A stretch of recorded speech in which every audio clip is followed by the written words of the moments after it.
This story is not about a single murder. It's about a stolen generation. It's about children whose names were forgotten because it was easier than facing the truth.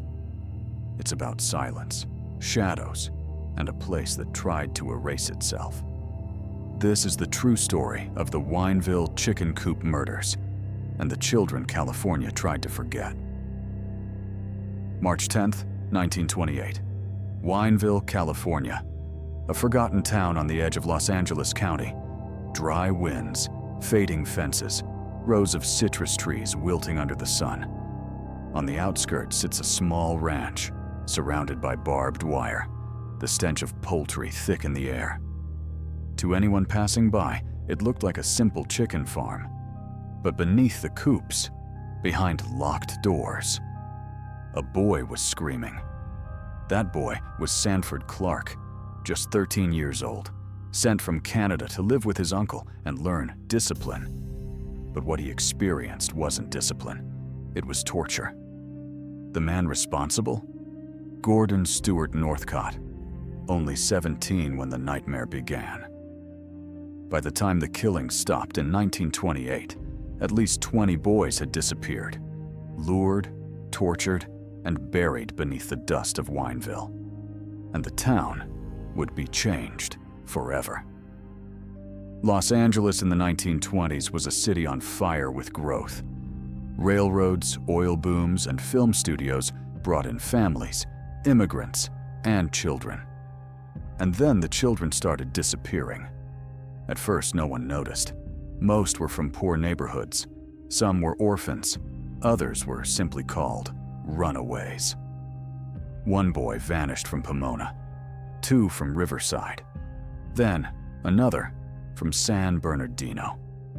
No patterns, no suspects, no urgency. But that changed on March 10th, 1928, when a sweet, intelligent 9-year-old boy named Walter Collins went missing. He had gone to the movies alone, never came home. His mother, Christine Collins, went to the police, posted flyers, talked to neighbors. She begged the LAPD for help. The story hit newspapers. A mother searching for her lost child. A clean, middle-class boy. It struck a nerve. For the first time, the world paid attention. But what came next was a cruel twist no one saw coming. 5 months after Walter vanished, the LAPD made a dramatic announcement. Walter Collins has been found, in Illinois, alive. Reporters flooded Union Station for the reunion. A photographer captured the moment Christine met the boy brought to her. But when she saw his face, she stepped back. "This is not my son," she whispered. The LAPD dismissed her. They said she was confused, traumatized, maybe even mentally ill. To protect their image and hide the corruption already eating away at the department, they pressured her to take the boy home. She did, reluctantly. For 3 weeks, she tried to convince herself it was Walter. But the boy's dental records didn't match. He was shorter. His mannerisms were different. His teacher confirmed. This wasn't Walter.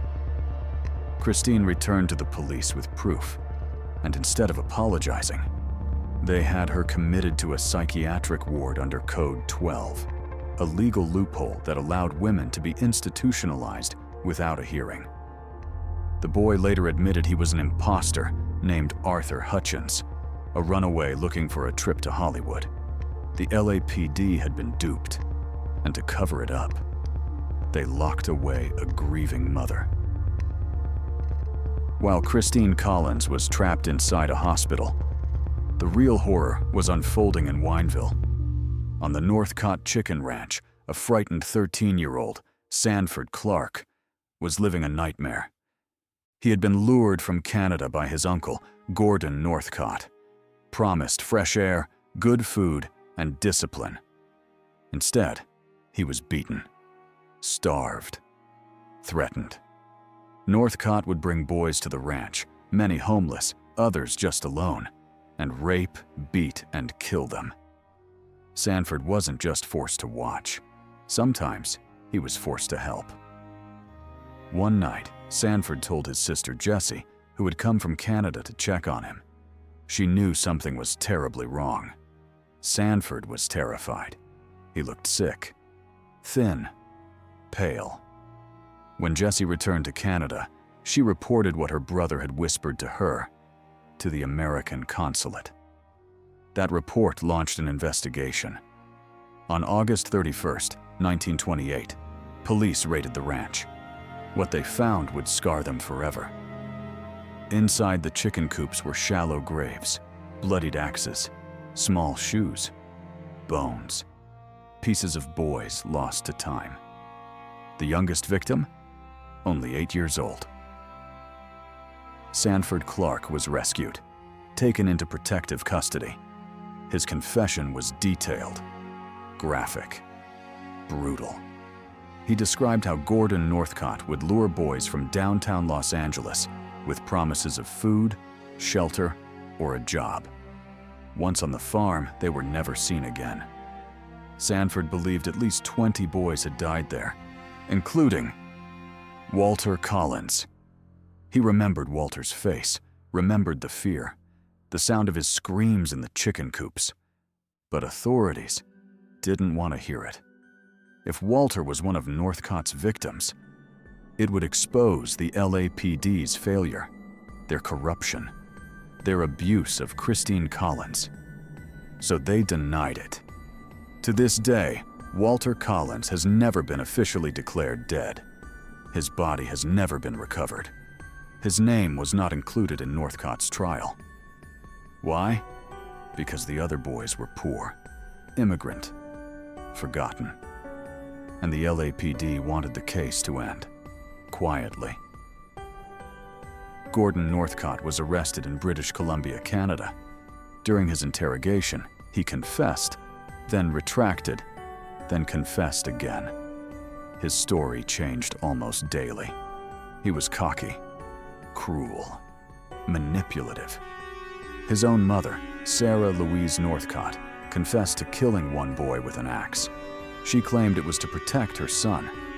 She was sentenced to life in prison. Sanford Clark, though a victim himself, was sentenced to 23 months in a reform school. But public sympathy and his brave testimony won him early release.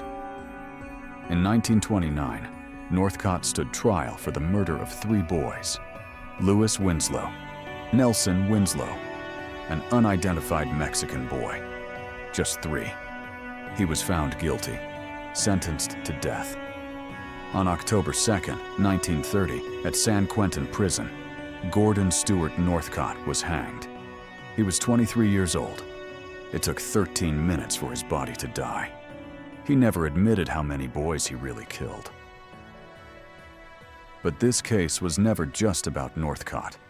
It's about the boys whose names were erased, the missing, the nameless, the poor, the ones who never had a mother like Christine Collins fighting for them. Their bones were found, buried in the desert, but their identities were never confirmed. The town of Wineville was so ashamed, it changed its name in 1930, just 2 years after the murders. Today, it's known as Mira Loma, a different name, a different town. But the ground still remembers. So did Sanford Clark. He went on to live a quiet life in Canada, married, had a family, never once tried to profit from what he saw. In his old age, he began to speak out, not for himself, but for the boys who never came home. In 2008, Hollywood told part of this story. Clint Eastwood's Changeling, starring Angelina Jolie, focused on Christine Collins and her quest for justice. But that film only scratched the surface. This is Global Crime Files. And this was the case of the forgotten children of Wineville, a tragedy so dark, even history tried to bury it.